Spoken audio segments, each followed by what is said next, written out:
Well, greetings and salutations, everybody. Welcome to the best damn movie-related show on the planet Earth, the John Campea Show. I am, of course, your host, John Campea. It's an honor and a privilege to have you guys here today as we talk about our favorite things in the world, guys, movies, movie news, a little bit of television here, there, a little bit of some other things too, whatever it is you guys like to talk about. We got a number of topics we're going to talk about here today. We're going to talk about, can Truth or Dare do any well? We're going to see about that. Could Jabba possibly be the villain in the Star Wars Solo movie? Why Black Panther will have better legs than Avengers Infinity War did. Lots of your live questions and all that types of good stuff. But before we get into any of those things, when you watch the John Campea Show, I want to make sure you're caught up to date on everything significant going on in the world of entertainment, even if we don't have time to go in depth onto all those. So this is the little segment we call the Movie News Feed.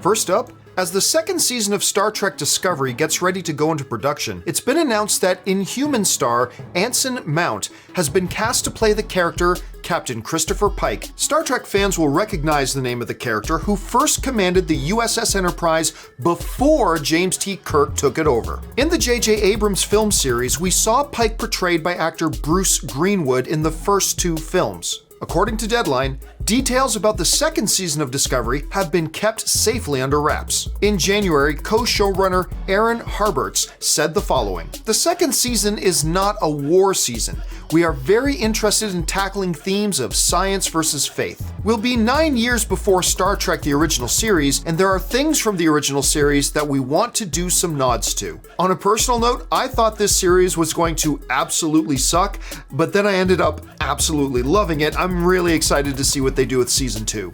Next up, Disney is seeking an injunction against movie rental giant Redbox to prevent them from selling digital download codes to Disney films at drastically reduced prices. Here's what's going on.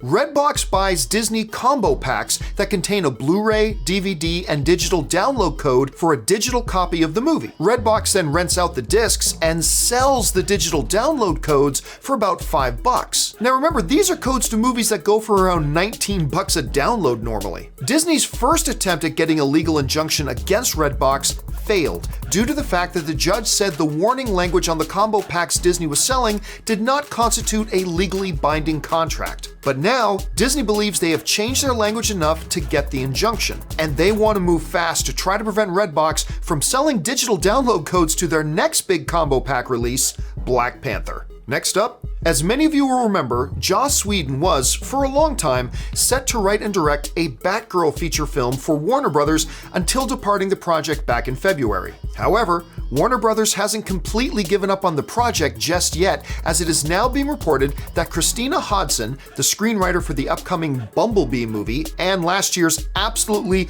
horrible pile of garbage film Unforgettable with Rosario Dawson and Katherine Heigl, has been hired to write a script for a potential Batgirl film. The film is said to focus on the character Barbara Gordon, the daughter of Commissioner Gordon and the most well-known iteration of Batgirl. Look, there are seemingly 200 various DC projects in development and just as many disappear. Let's see if this one actually comes to fruition. Next, the Force is still strong with Star Wars. According to Variety, Walt Disney Studios Home Entertainment's Star Wars: The Last Jedi debuted atop the national home video sales charts by a wide margin for the week ending March 31st. Dropping down to the number 2 spot was last week's king, Jumanji: Welcome to the Jungle. Coco climbed up over Justice League to take the number 3 spot, and the aforementioned Justice League came in the number 4 position. Rounding out the 5th spot was the animated film Ferdinand. The recent home video success of The Last Jedi comes on the heels of its outstanding box office success, making over $1.3 billion at the worldwide box office. And finally, fans of the CW show Arrow have certainly had some ups and downs recently. Just last week, it was announced that series original Willa Holland, who played Thea, Oliver's sister, was leaving the show. Yesterday, however, it was announced that actor Colton Haynes, who has played the character Roy, sometimes Thea's love interest, off and on since season 1, will be returning to Arrow as a full-time series regular next season. Arrow's producers said the following: "We're very fortunate and excited to welcome back Colton to Arrow. While we've always enjoyed Colton's returns to the show, we couldn't be more thrilled to have him return as a proper series regular, and we're very excited about all the creative opportunity Roy Harper's return affords us." Here's hoping that the return of Roy may signal a return to some of the things that made the first few seasons of Arrow so good and have honestly sorely been missing the last few. And that'll do it for today's installment of the Movie News Feed. All right, and now you guys are all caught up to date with everything going on in the world of entertainment, so now let's get into our main topics. The main topics are selected by you guys. How do you send in a topic or a question to be on the John Campea Show? It's really simple. You just email me anytime at john@thejohncampeashow.com. Put that word topic in the subject line. And as always, guys, keep those emails to 90 words or less. All right, let's dive into the first topic today. And the first topic today comes to us from our Patreon supporter, Jeff Bingham, who writes, "Hey, John, with A Quiet Place breaking out in a massive way, how do you think Truth or Dare will fare now? We usually expect good things from Blumhouse these days, but this looks like a stinker from them. Even though it'll make a cheap profit, the director does not inspire a lot of confidence, and I can't even with those Joker smiles." All right, thanks a lot for the question, man. And yes, Quiet Place. I mean, I feel like the last 5 or 6 days has just been dominated talking about A Quiet Place for good reason. This movie's amazing. Anyway, we got this next Blumhouse movie coming out called Truth or Dare. To be fair, it doesn't look that good. The trailers don't look that good. An interesting little premise for a little horror film, right? The idea that you get into this game of Truth or Dare and it just leads to dire consequences. You got to get somebody else. It's got a little bit of that, whatever the name of that little horror movie was a couple of years ago, that, getting haunted was an STD, like you had to have sex with somebody and then the curse went on to the next person, that kind of thing. It got a little bit of a feel like that, considering they have to get new people to play the game so they can get out of the game. It's kind of interesting, but the trailers haven't been any good. But here's the thing. The last little horror film out of Blumhouse that I thought looked kind of crappy, interesting little premise, like a Groundhog Day kind of premise, was Happy Death Day. And I ended up adoring that movie. Like, I thought that movie looked like a cheap little throwaway piece of crap, to be honest with you. I didn't even want to go see it. The only reason I went to go see it was because the advanced screening was literally a 10-minute walk up the street from my place at the AMC Burbank 16. Most of the press screenings aren't there. But this one happened to be right there. And I thought, all right, it's just a walk up the street. I'll go watch it. I am so glad that I did, because I love Happy Death Day. I think that movie's a lot of fun. Could Truth or Dare end up being one of those? I mean, who knows? I doubt it. I'm going to agree with you. The little smiling Joker faces aren't doing it for me. But again, I am not willing to write it off because of the same way I felt about that other Blumhouse film, Happy Death Day. And, this is the same company behind Get Out and a bunch of other really good stuff. So I'm going to give it a shot. I agree with you. Doesn't look that good. But I am going to give it a shot just because the track record of this studio has been pretty good. So we'll see how that turns out. All right, let's move on now to the next topic. And the next topic today comes to us from Aaron Schmerold, who writes, "Hello, John. Aaron here, and I just watched the Solo trailer, and I am super excited. You and me both, buddy. In the trailer, Woody Harrelson says there's a big shot gangster who's putting together a crew, and it cuts to Paul Bettany's character. Could he be talking about Jabba instead of Paul's character, and this was a good way to trick the audience?" Nah. I mean, anything's possible, sure, but first of all, why would... It's not like Jabba the Hutt is the biggest character. No pun intended, big.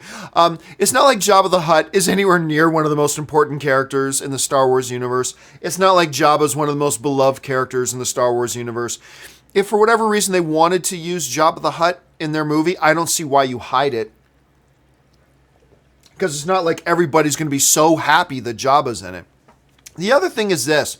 One of my criticisms of the Star Wars universe has been its insistence on keep making the universe smaller and smaller and smaller and smaller, when what they should be doing is making the universe bigger and bigger and bigger and bigger.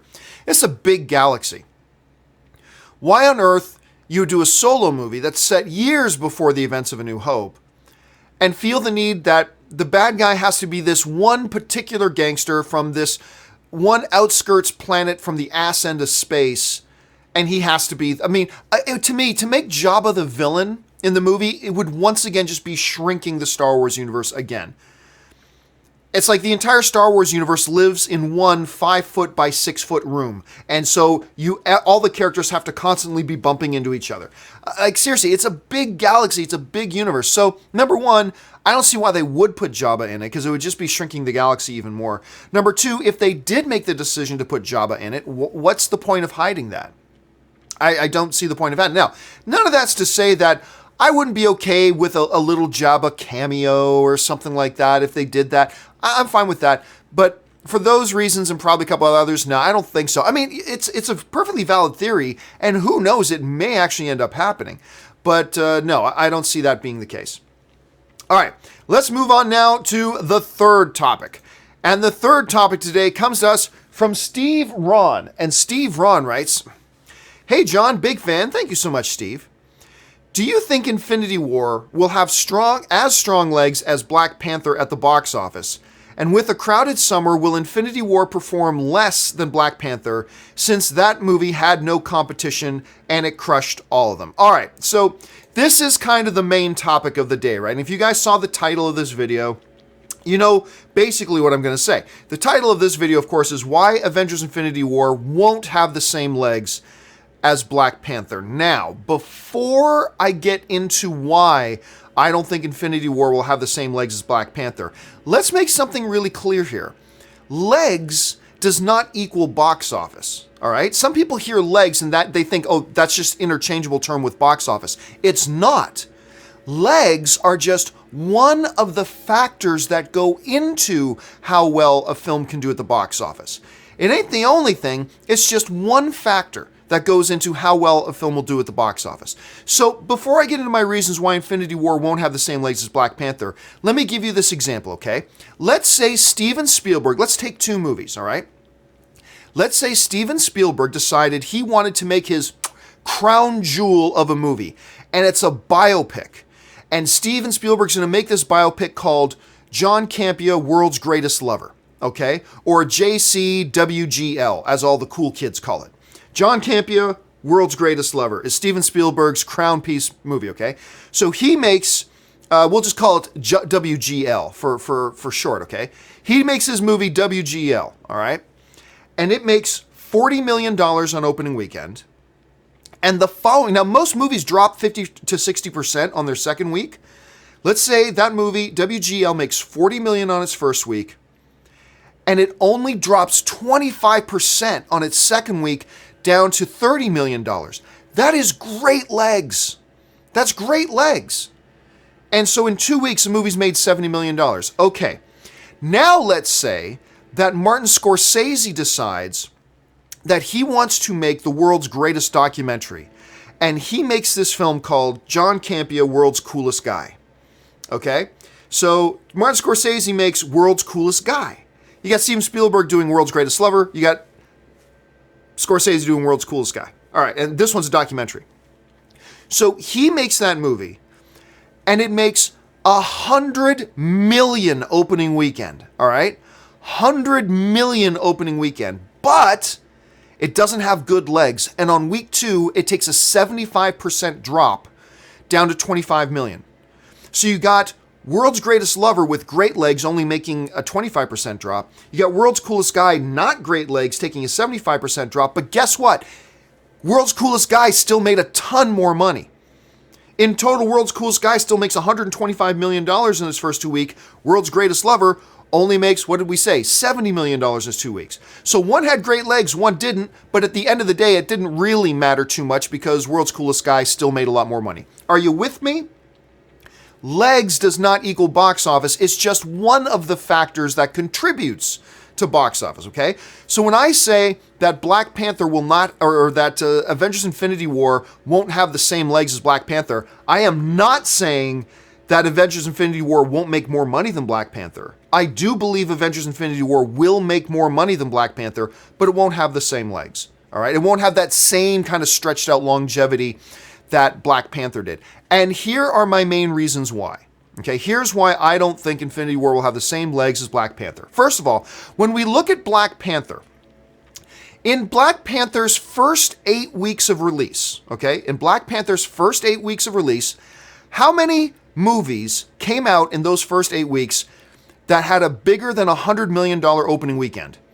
The answer to that is none movies. None movies came out in Black Panther's first 8 weeks that made over $100 million.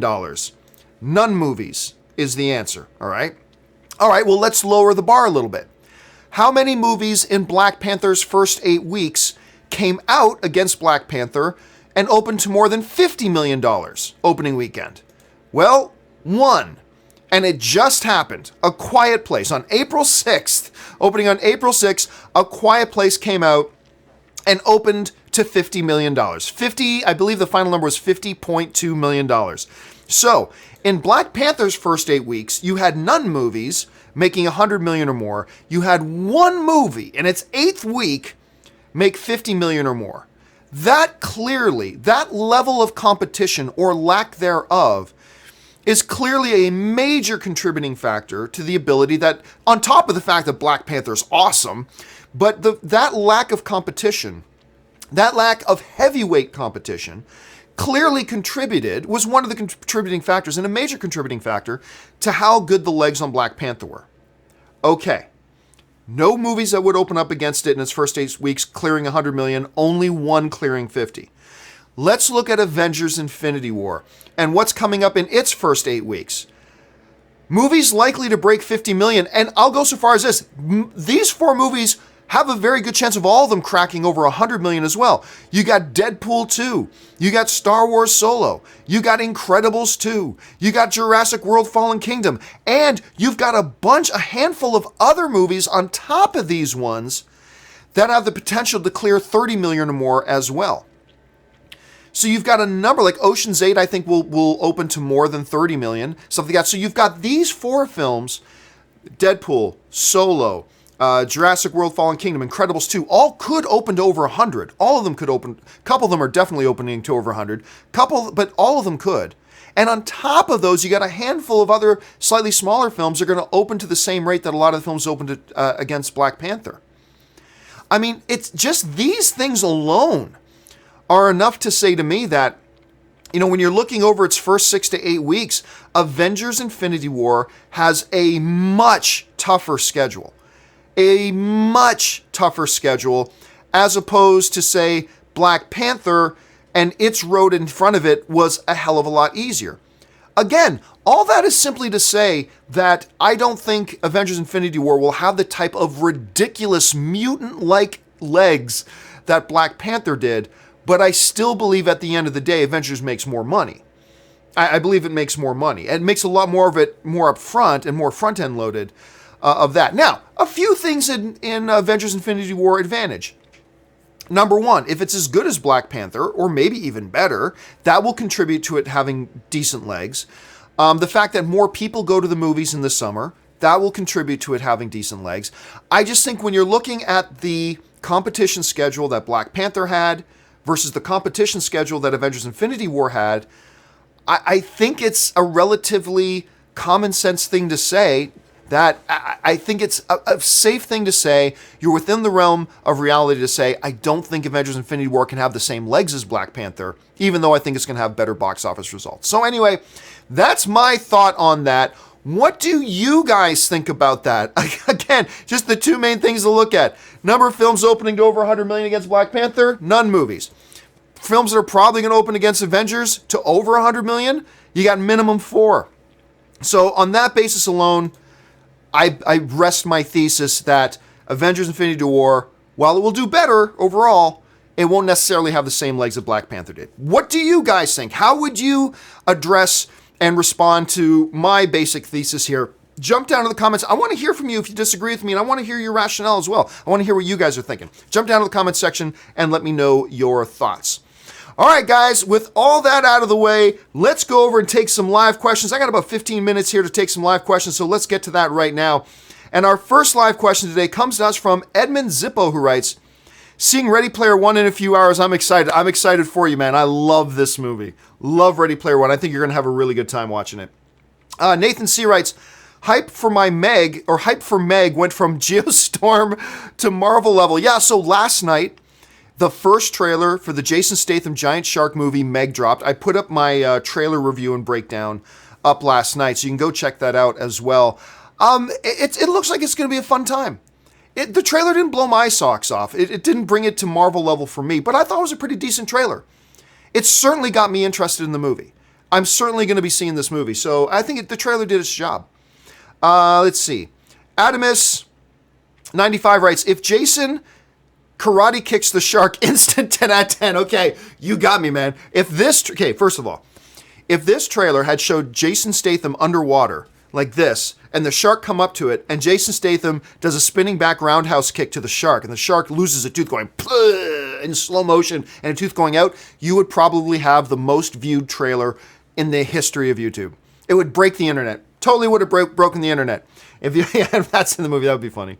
Let's see. Mary writes, MCU billion films. You missed Iron Man 3 on the list in the companion video. It earned $1.2 billion. And you're right, that is true. I did a companion video and I was looking down the list of all the billion-dollar films, and I read off 4 Marvel titles, and I totally forgot about Iron Man 3. And somehow I missed it in the list as well. So there have been 5 MCU movies to reach $1 billion. However, that doesn't change my overall point. My overall point was that there have been 3 Star Wars movies in the last couple of years. Okay, 3. Every single one of them have crossed the $1 billion mark. 3 films in a row. And if Solo does it, I still have a hard time believing it will, but a lot of people are suggesting that it might. But if Solo crosses the $1 billion mark, that'll make 4 films in a row in the franchise that crosses the $1 billion mark. MCU's never going to do that. I don't even think the MCU will ever have 3 films in a row that cross the $1 billion mark, let alone 4. So anyway, that's still my preference. But you are right. I did miss out on the Iron Man 3 one. Adamus95 writes, or if he says "shut up, Meg," that would be great too. If Jason Statham is in his little submarine and the shark roars, how does a shark roar? I don't know, but we've seen it in other movies. The shark roars and Jason says, "Shut up, Meg." That would be awesome. Okay, Murray for us writes, I was enjoying the trailer of Meg until the music tone shifted, and I was like, "What is this? Finding Nemo?" I hope the movie doesn't become goofy. You know, I mentioned in my trailer review that also for me, when that music tone changes to under the sea, when that kicks in, it was off-putting to me at first. But then my mind focus changed a little bit. I pulled focus in my head a little bit. And when I started to appreciate the juxtaposition of the horror that was going on visually with the music choice they had on the side. And I actually came around on the music. I actually ended up going, oh, okay, you know what? That's a really interesting choice. I agree with you. At first, it was off-putting. I was like, why would we play this song? But then when I kind of got my head into the juxtaposition of what was happening visually versus the music tone of it, I started to dig it a little bit. So I could totally get why you don't like it, because I experienced that myself first. Just for me, I started to come around on it. Chandra Sekara writes, did you see the new TV spot where Thanos mentions that if he snaps his fingers, all are dead? Actually says everyone would cease to exist. And Doctor Strange says to Tony Stark that he went further in time to see what are the possible outcomes before they fight Thanos.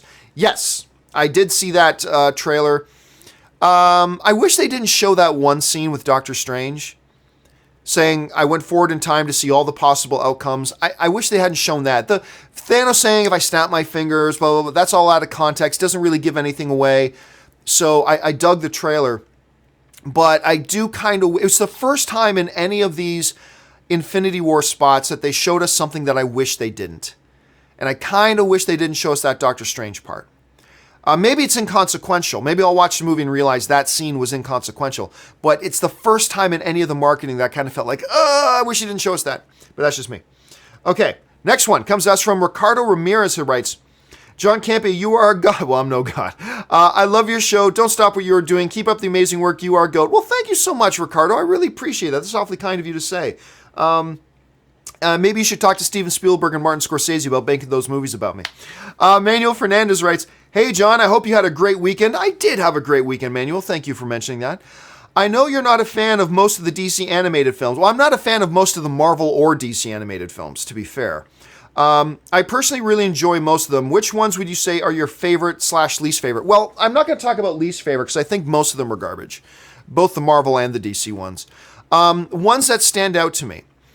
The animated incarnation of The Dark Knight Returns. That was very well done. That one was really good. And another one that stands out to me, but one on the Marvel side, was the Doctor Strange one. I dug the Doctor Strange one quite a bit. But Yeah, and there are probably a couple others that I like as well, but for the most part, I really find the Marvel and DC animated stuff really kiddie, fan servicing, drivel nonsense. That's just my opinion, though. Not to poop on anybody else who loves them. Maybe to some of you guys, you see it a different way, and they have depth and they have character, and that's great. And actually, I'm hearing good things about that new Suicide Squad one. Hell to Pay, is that what it's called? I can't remember the subtitle of it. But I'm hearing decent things about the Suicide Squad one.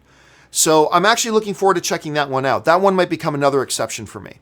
But yeah, I mean, look, these films have a lot of fans, and that's awesome. And I celebrate that they have a lot of fans. They're just, for whatever reason, one reason or another, for the most part, they don't work for me, but there are a few exceptions. Rex Cousins writes, you've seen the trailer for Cargo with Martin Freeman. Oh, yes, the movie Cargo. So Cargo with Martin Freeman, who, of course, is in Black Panther, and he's Bilbo Baggins. He's got this movie coming out called Cargo, and basically it's a zombie apocalypse film where the way the trailer, it's a powerful trailer. The way the trailer sets it up is like once you get bit, I think you got like 48 hours before you turn. And he's like trying to escape the city with his baby daughter, and he gets bit. So he's like, damn it. So the clock's ticking. He's got to get his daughter to safety before he turns. It's a really great premise.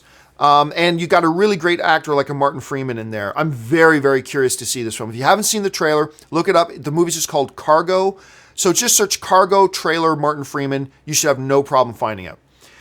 Murray for Us writes, as long as the movie's plot don't involve the massive shark having revenge on Statham's character for being in the Fast and Furious franchise too long, I'm good. Here's the thing. When you get a movie like this, they do have two valid ways to go. 18 different horrible ways to go, but they do have two valid ways to go. One, make it legit, scary, horror, tense, thriller kind of a shark movie. The other, embrace the dumbness of the whole scenario and really go for it and just make it really entertaining. So, and both of those can work. Both of those ways can work. I've got a feeling this will be the latter. I don't know that. I'm just saying I've got a feeling this one will be the latter. We'll have to wait and see. There's a lot of definitely fun things you could do with a movie like this. So as long as they don't go too ridiculous, don't go full ridiculous. Go a little bit ridiculous. Don't go full ridiculous. So we'll have to wait and see. Isaac Beebe writes, Superman eye mustache. You a question. Is that supposed to rhyme with mustache? Anyway, never mind. I'll shave it for later. Seriously though, have you ever been to any sing-along screenings for a film? I never have. I was very tempted. I remember, I think I even bought a ticket once to a Mary Poppins sing-along movie night. I have heard they are crazy fun. Just recently at the Hollywood Bowl, they had a La La Land sing-along screening. And from people I've talked to who went to it, everybody had an absolute blast. Like everybody had a really, really fun time. So I've never been to one, but I'll tell you what though, if a sing-along screening of Greatest Showman comes up somewhere near me, I will probably go. I will probably go and sing my fool guts out and probably have a great time, but I've always heard they're a really, really good time. James Welsh writes, how about a movie based on the making of Rocky? Like the movie, it's a great underdog story. Well, yeah, Rocky's an all-time classic. I mean, that's great. A movie based on the making of Rocky? I don't know. I mean, I simply don't know if there's any interesting story there to tell. Like, is there a particular big drama that happens behind the scenes that would make for a compelling movie about the making of? So, I mean, I don't know. I don't jump up and down for the idea of doing a making of just because the movie itself was a pretty good movie. So, I don't know. I feel lukewarm about that, personally. All right. Chris Miner writes, what is your least favorite Disney movie? Least favorite? I don't know. I'd have to sit down and actually look at a list of them to think of it. Off the top of my head, I can't think of one off the top of my head, but I'm sure there's several Disney films I don't like, but I'd have to actually sit down and look at a list to really say definitively which one that is. It's not something I can say off the top of my head. Isaac Marinero writes, the Super Chat speech that I was referring to the other was how you went out of your way to make sure people weren't losing rent money on Super Chats. Very noble of you. I have a budget for Super Chat. Oh, thank you so much, Isaac. Yeah, so what Isaac's referring to is the fact that, first of all, obviously, Super Chats are great. They do a couple of things for me. Number one, I would constantly get, and this is true, true story here. When I was taking just questions via Twitter and just questions via email, I kid you not, daily, without exception, at least 1 to 2 emails a day from various people complaining that their Twitter message never gets picked, or that their email message never gets picked. And it's like, you do realize that, like when I just open up to Twitter, my Twitter feed goes, and I get like an unworkable number of tweets, and it's like, the reality is I'm going to be able to pick 1 out of every 50 that gets sent in. I mean, that's just the reality. And if yours doesn't get picked, I'm sorry. I'm not picking on you. It's not like I don't like the way that guy spells his name. I'm not going to take it. Converting over to taking the questions via Super Chat has done a couple things for me. Number one, trolls generally don't like to spend money. So it's really reduced almost to zero the amount of troll questions that get sent in, because trolls are cheap and trolls don't want to spend money just to send in a troll message, right? So it's helped that. Number two, it's made sure that somebody who really wants their question answered, it gives them a way to guarantee their question gets answered. I could never do that before. You know, when I'm getting like a couple of 100 tweets a day and 100 emails a day and all that I just can't do that. By using this mechanism, it's given everybody a way to know, hey, if I got a question I really want answered, you send in a Super Chat, it's guaranteed to get answered. There's that. And of course, one of the big obvious benefits is that it's given me a way to support the channel. And because of things like Super Chat, I've been able to, you know, when Ray and Jonathan both became available from the last place I worked, I was able to bring them, granted, bring them on part-time, but I was able to bring them on and give them jobs and give them an ability to earn a little bit of a living. So the benefits of it have been great. However, I did start to notice that there were some people, and there's nothing, you can send in as many Super Chats as you want, but what I started to notice is some people were sending in a lot, to the point that I was getting concerned that they were spending too much, that they were spending more than they had. And so I reached out, you know, privately. I you know, would either I already had their contact information, or I was able to get their contact information. And I was able to reach out to a number of people who were sending a lot, just to express some concern. Just say, hey, look, thank you for supporting the channel.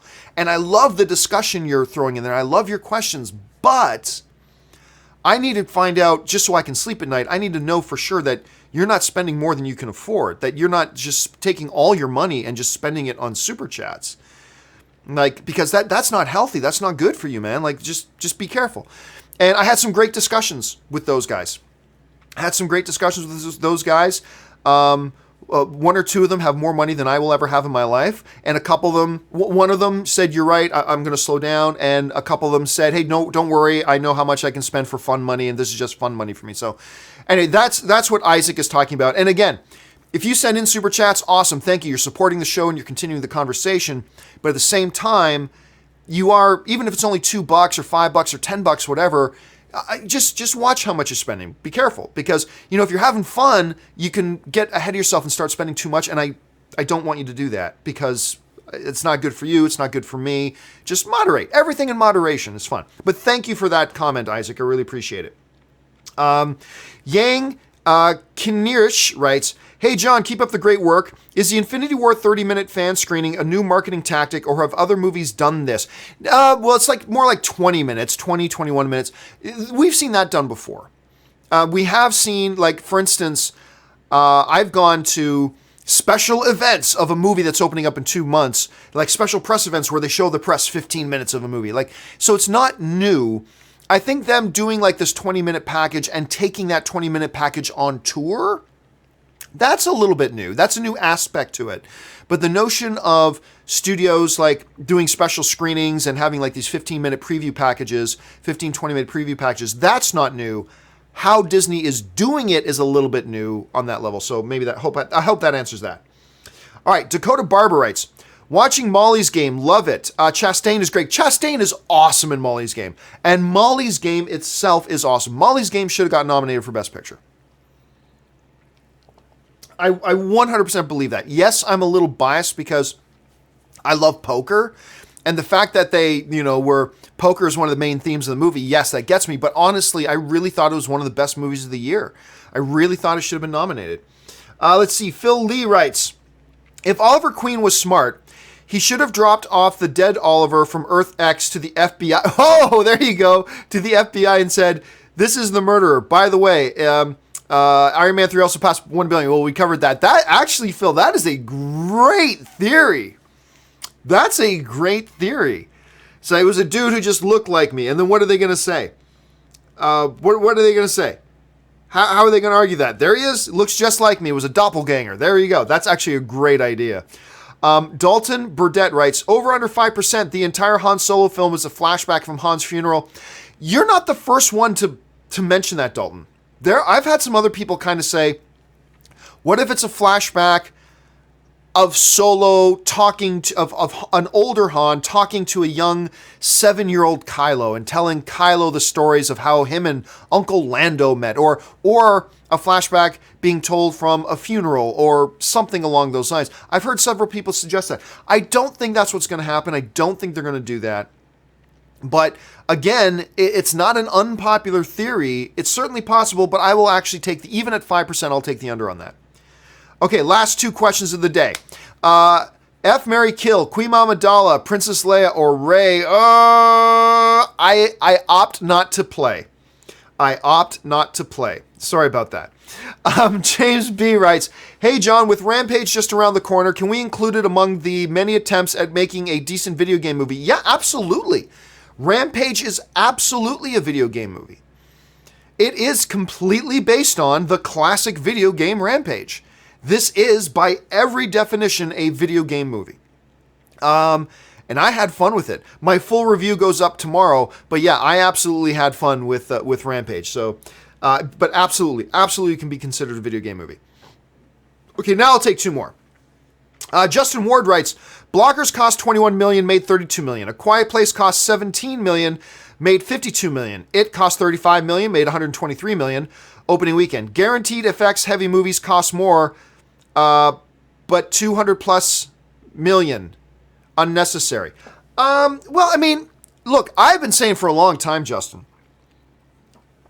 that Hollywood, it's all connected. How much studios spend on making movies has a chain link of events that is directly connected to how much you pay to go to the movies. Don't be naive and think there's no comparison. Like when people hear me complaining about how much they spend to make a movie and people go, well, John, why are you complaining? It's not like you're paying to make the movie. Actually, yes, you are. There is a systemic connection between how much Hollywood spends to run their industry versus how much then ultimately the consumer needs to be charged to break even and make a profit on that industry. There is a connection. You can't stick your head in the sand and deny the connection. There is a connection there. I've been arguing for a long time that one of the big things Hollywood needs to do is get its spending under control.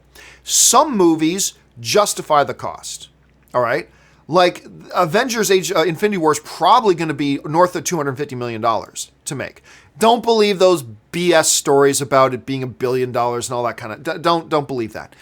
But it is probably going to be in the north of $250 million range. A movie like Avengers Infinity War, I get that. I see where that's coming from. But in general, you're right. I mean, look at District 9. District 9 is very visual effects heavy, and it was made for super cheap. Super cheap. You can make these movies cheaper, and it is something they need to do. They need to get this thing under control. All right, final question of the day comes to us from, and I took a big jump.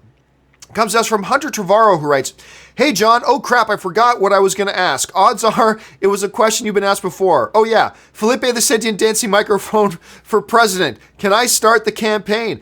Well, hey, listen, can't be worse than some of the other options people have, right? Felipe for change. That's gonna be. I'm gonna make a T-shirt. Felipe for change. There we go. That's gonna be the T-shirt I make. Anyway, thanks for bringing that in, Hunter. And hey, listen, guys, I'm all out of time. Listen though, if you have sent in a question, a live question, like PJ Barnes here, who's waiting, and it's like, no, my question was about to be answered. Sorry about that. I run out of time. But don't worry. On tomorrow morning's companion video that'll be posted first thing in the morning, I'm going to copy and paste all these questions that are still to come here, and I'm going to put them in the companion video, so these questions will get answered. Don't worry about that at all. All right, guys, that will do it for me for today's installment of the John Campea Show. Thank you so much for joining me. And hey, guys, listen, tomorrow is the next installment of the segment, What We're Watching. Make sure you guys grab the Stardust app. Make sure you're following me on Stardust as well. Just make me the first person you follow on Stardust. I'm simply at John Campea on Stardust.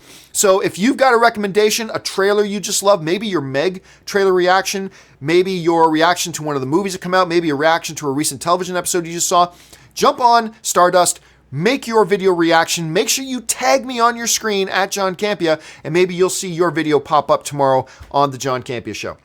All right, guys, that will do it for me. Thank you so much for joining me. My name's John Campea, and until my next video, bye-bye.